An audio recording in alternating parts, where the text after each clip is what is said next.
Don't look at the viewing orb. It's all. Let me go ahead and. There, I forgot. How the hell do I mute this thing? Ah! Fuck. Oh, hello! I am Nook of the book. How are you doing today? I'm doing fine. Not so much now that I have to get a new viewing orb, but, yeah, this could be for the better. But, it's just that, I wanted to, finish watching my stories. Yes, my stories.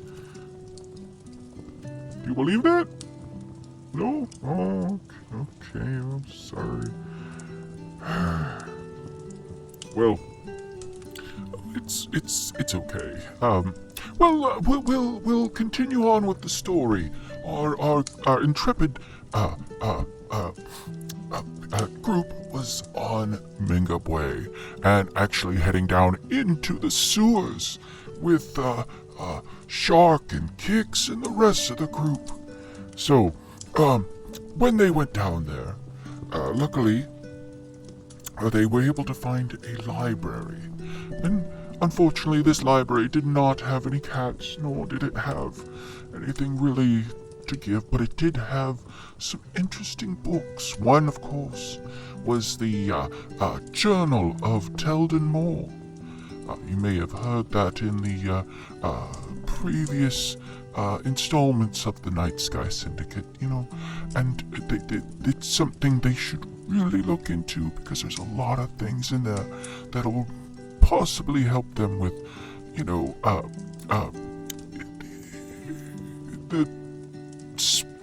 their glint friend, yes. But, anyways, after they found the library, they went down another corridor, and there they fought some creatures that hung from the ceiling and tried to kill them.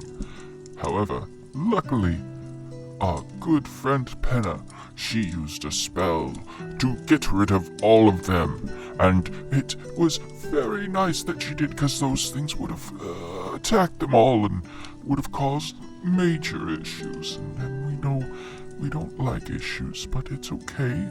It's okay that we have them. It's fine. But yes, she did that, and then as they came along, they found an underground bushes of good berries, which I did not know until I spoke to them that good berries could actually grow on a bush, especially when underground. But apparently they can. This was a specially magical bush that was created specifically to make good berries for the miners. You see, the miners needed the good berries so that way they didn't have to come up all the time to eat or gain nutrients. They had to stay down in the sewers, and it cut down on time between. Now, as they continued through the labyrinth that was, of course, the sewer system of Mingbwe, they came across a cavern. And in this cavern, there was a large centipede-like creature, kind of like what they found over in the other Chandor, yes. Sorry, I was just preoccupied with lots of things, but it's okay. But anyways, like the creature they met on Chandor, however, this one was being protected by an armored being, large and bug-like. It fought, but then ran away. The group was able to kill the large centipede creature, and this one did not leave. However, it was curled around a treasure that a Fad picked up, and when he did, it became attached to him. Yes, little one. It came attached, and he could not take it off. With that, our group was yes, they were able to. They were able to make it back out of the sewers and explain the situation to the mayor and to the other kobolds who work there. And due to the generosity and kindness that Flannery showed, they allowed him to keep one of their helmets so he could see in the dark. Yes, he couldn't see in the dark. He needed a helmet to see in the dark. With that, the group made their way back to the ship. Yes. Now, on the ship, they had decided to get rid of, since the ship themselves was not their ship. It was a flying fish style ship. Yes, a flying fish. And they decided to get a different ship, one bigger for cargo. And they found a bigger ship, a gift bombard, which for Flannery, it was very nice for Flannery. It was bigger for him. So, yes, he was able to have an actual room that he didn't have to stoop over. Nor did Joe Rock have to stoop over. No, they didn't. So, with that, they got onto their ship, and they named it the Twisted Courtesan. Yes. However, they did not have any weapons or powder or anything. They just got the ship.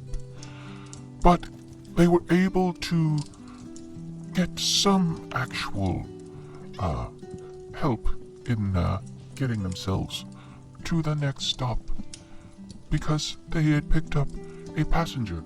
Yes, a passenger. A furbog. A very small furbog, about 3.5 feet tall. Yes, a very tiny one. And he said his name was Max, and he was very, very kind and very, very quiet. And he told everyone that he was looking for passage to Garden, specifically downtown. And so the group decided to take him on, since that's the next place they were heading. And so our group flew out into the void, continuing on to Garden, where at that point, yes, I'm finishing up now, and then we'll get you some food, little girl. Yes, it'll be fine. But after that, Shark and Kix decided to stay beyond and find passage somewhere else, which is fine. Twinkie Kitty and Hermes had left as well.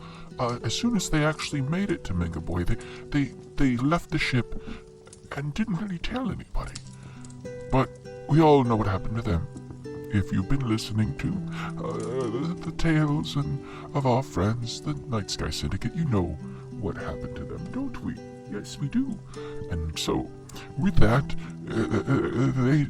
they had just decided to make their way to Garden. Which, that's what we'll pick up again, my friends. Yes, because my little kitty is getting very hungry, and I've got to put in order for a new viewing globe. I'm gonna miss that episode of Dungeons and Driveways. I really wanted to know if my favorite place to eat was gonna be on there, but I'll just have to go ahead and Bevo it. Meaning, I have to contact my friend Bevo and see if he'll go ahead and record it on his, I think they call it a VCR.